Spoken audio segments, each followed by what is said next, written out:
जातीवादी आमदारांनी सन्माननीय अजित पवार साहेबांकडे मागणी केली असेल किंवा भुजबळ साहेबांना याच्यामध्ये प्रतिनिधित्व देऊ नका आणि भाजपमधल्या बी काही जातीवादी आमदारांनी देवेंद्र फडणवीस साहेबांकडे मागणी केली असेल की यांना प्रतिनिधित्व देऊ नका. 100 शकुनी मेल्याच्या नंतर एक शरद पवार तयार होतो, तो त्याचाच कुठेतरी बदला घेण्यासाठी शरद पवारांनी हे केंद्रातून पडळकर साहेबांना थांबवण्याचं षडयंत्र केलं आहे. या राज्यामध्ये जरांगे नावाच्या छपरी माणसाला समोर करून ओबीसींना म्हणजे असुरक्षित करण्याचं काम, ओबीसीमध्ये दहशत माजवण्याचं काम शरद पवारांच्या आदेशानं, शरद पवारांच्या संरक्षणानं आणि शरद पवारांच्या रसदीवर झालेलं जरांगेचं आंदोलन. त्यामुळेच नक्कीच शरद पवारांचे सर्व आमदार जरांगेला सपोर्ट करत होते. नमस्कार, मी विष्णू साना, प्लेट्स ऑफ मराठीमध्ये सर्व प्रेक्षकांचं स्वागत आहे. माझ्यासोबत आहेत ओबीसी आरक्षणाच्या बचावासाठी उपोषणाला बसलेले वाघमारे साहेब आणि त्यांचे कार्यकर्ते त्यांच्यासोबत आहेत. त्यांना मी काही प्रश्न विचारणार आहे. काय सांगाल तुम्ही? फार तुमचे आक्रमक स्टेटमेंट आम्ही पाहिलेत. छगन भुजबळ असतील आणि गोपीचंद पडळकर यांना मंत्रिमंडळ विस्तारामध्ये स्थान भेटलं नाही, त्यानंतर तुम्ही फार भडकलेत, फार आक्रमक झालेले आहेत. काय दुःख आहे? नक्कीच या पूर्ण राज्यातील ओबीसी समाजाच्या भावना आहेत.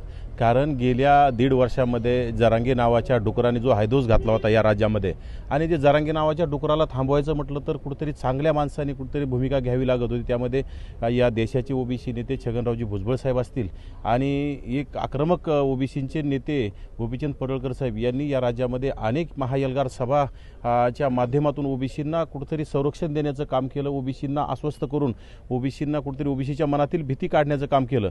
नाहीतर जरांगेंनी या बीड जिल्हा असेल आणि राज्यातील अनेक ठिकाणी गोरगरीब ओबीसीवर हल्ले करण्याचं काम, छोट्या छोट्या समाजातील ओबीसीतील छोट्या छोट्या कार्यकर्त्यांना मारहाण करण्याचं काम, अति दहशतीमध्ये असणारा ओबीसी समाज, ह्या 2 माणसांनी त्याला त्या दहशतीच्या बाहेर काढण्याचं काम केलं. आणि नक्कीच आमचं उपोषणाला असतील, समजा हे दोघं असतील, त्यानंतर आदरणीय पंकजाताई आहेत, धनंजयजी मुंडे असतील, ह्या सर्वांचं मोठं ह्या ओबीसींचं आरक्षण काही प्रमाणात वाचवण्यात आणि ओबीसीमध्ये जी घुसखोरी थांबवण्यासाठी जे काही निर्णय झालेत, ह्या सर्वांचं सुद्धा योगदान आहे.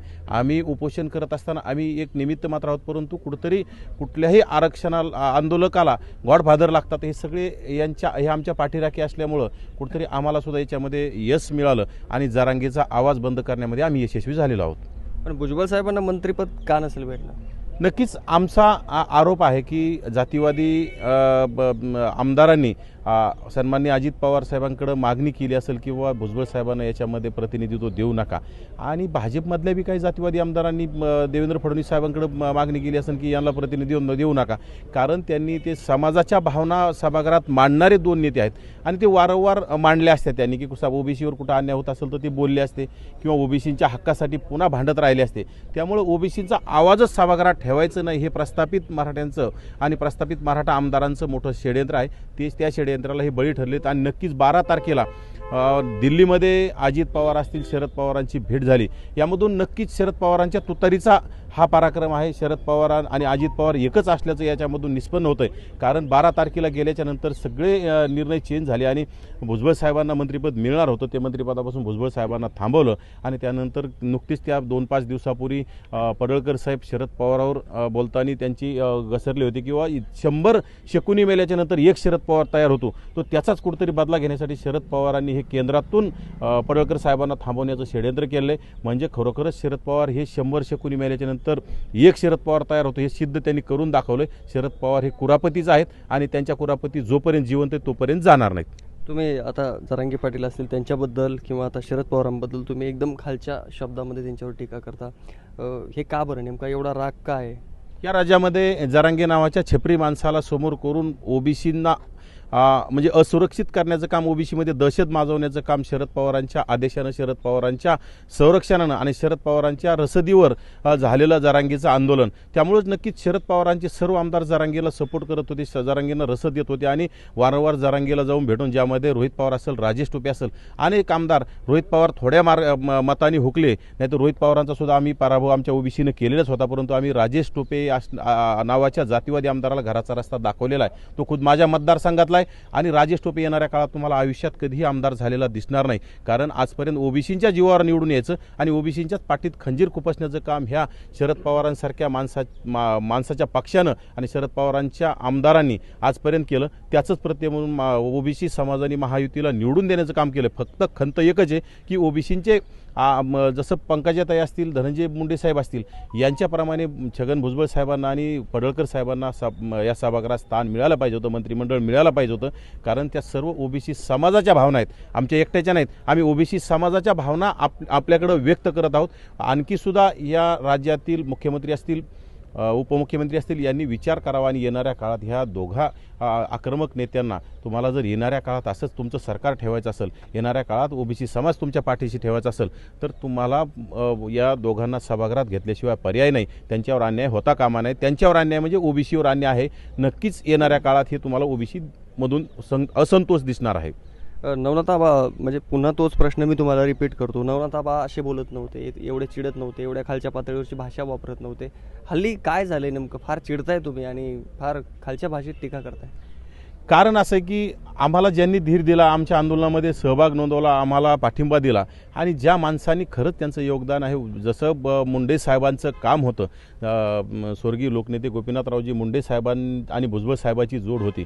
आज कुठेतरी एक ज्युनियर मुंडे साहेबाप्रमाणे काम करणारा ज्युनियर भुजबळ साहेबांच्या खांद्याला खांदा लावून महाराष्ट्रभर काम करत असताना एक सिनियरला आणि ज्युनियरला दोघांना डावलल्यामुळं ह्या ओबीसी समाजाच्या भावनात आणि त्या तीव्र भावना आम्ही तुमच्या प्रसारमाध्यमासमोर मांडल्याच पाहिजे. आणि तरच ह्या नेत्यांना कळल, देवेंद्र फडणवीस साहेबाला कळल किंवा अजितदादांना कळल, यांना कुठंतरी सद्बुद्धी देवा आणि आणखीसुद्धा यांना कुठंतरी स्थान ह्या नेत्यांनी दिलं पाहिजे, अशी आमची भावना आहे. जरांगे पाटील पुन्हा एकदा उपोषणाला बसणार आहे, यावर काय मत आहे आणि तुमच्या आंदोलनाची काय दिशा असणार आहे? जरांगे पूर्ण संपलेला आहे. जरांगेकडे माणूससुद्धा राहिलेला नाही. जरांगेला झोप येत नाही म्हणून कुठेतरी नौटंकी आणि स्टंट करण्यासाठी जरांगेने ते कुठेतरी 25 तारखेला उपोषणाला बसण्याचं, हत्यार उपसण्याचं काम केलं आहे. परंतु मला वाटत नाही जरांगे बसल. आणि जरांगेला आता खरंच आंतरवाली सराटीतील लोक जरांगीच्या बुडावर लात घालून बाहेर काढलं पाहिजे आंतरवाली सराटीतल्या. कारण आंतरवाली सराटीमध्ये 80% आसपास ओबीसी, दलित, मुस्लिम समाज आहे. मराठा समाज अत्यंत कमी आहे. आणि या समाजाला गेल्या 1.5 वर्षापासून वेठीस धरल्या जाते. राज्यातून घोळकीची आणि झुंडशाहीच्या गाड्या घोड्या तिथं येऊन त्या ओबीसी, एससी, एसटी, मुस्लिम समाजाला त्याचा त्रास होतोय. शाळकरी मुलांना त्रास होतोय, शाळकरी मुलींना त्रास होतोय आणि जे मजूर वर्ग असतील, येणाऱ्या महिलांना सुद्धा त्रास होतो. रस्त्याने रस्ता छोटा आहे आणि हजारो गाड्या त्या जरांगेकडे भेटायला जातात. कारण यांचे उटक्यावाले, मटक्यावाले, दारूवाले, वाळूवाले सगळे यांचेच आहेत. हे यांच्या गाड्या घोड्या सगळ्या घेऊन ताफा तिथं घेऊन जातात आणि जरांगीचं समर्थन करण्याचं काम करतात. खरं तर जरांगीच्या मागं खरा मराठा आणि अभ्यासू मराठा आता राहिलेला नाही. कुठेतरी गुटक्यावाले, मटक्यावाले, दारूवाले स्वतःचे घालून बाहेर काढलं पाहिजे आंतरवाली सराटीतल्या. कारण आंतरवाली सराटीमध्ये 80% आसपास ओबीसी, दलित, मुस्लिम समाज आहे. मराठा समाज अत्यंत कमी आहे. आणि या समाजाला गेल्या 1.5 वर्षापासून वेठीस धरल्या जाते.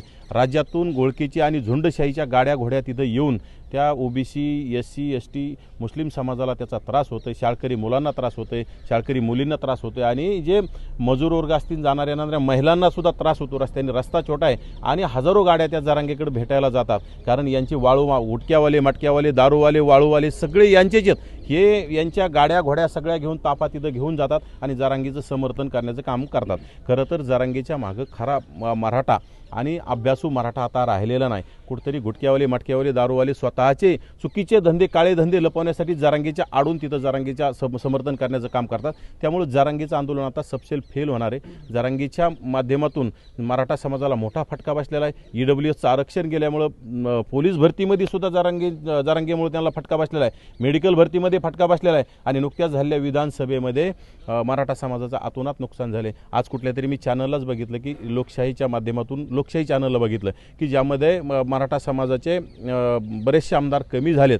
म्हणजे हे पूर्ण श्रेय जरांगेला जाते. ओबीसी, जरांगे जितका ओबीसीवर खालच्या पातळीत बोलन तितका नक्कीच येणाऱ्या काळात ओबीसी जागा होईल आणि ओबीसी ह्या प्रस्थापित निजामी मराठ्यांना धडा शिकवल्याशिवाय स्वस्त बसणार नाही. आबा, हे कधी थांबवायचं? जातीमध्ये, गावागावामध्ये भांडणं झालेली आहेत, आता एक थांबवायचं कधी आहे?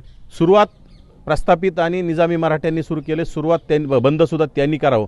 ओबीसी समाजावर अनेक ठिकाणी मारहाण करण्याचं काम, हल्ले करण्याचं काम केलं. आपण चुकीच्या गोष्टीचं कधी समर्थन केलं नाही. चुकीला चुकी आणि खऱ्याला खरं मानणार. तुम्ही पहिलं पाऊल टाकणार की नाही हे सगळं कमी करण्यासाठी?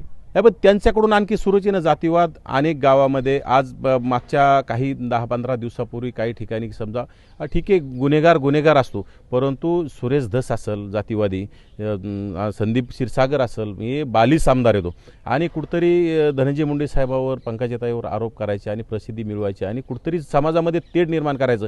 कुठतरी एखाद्या घटनेला जाती रंग दिलं नाही पाहिजे.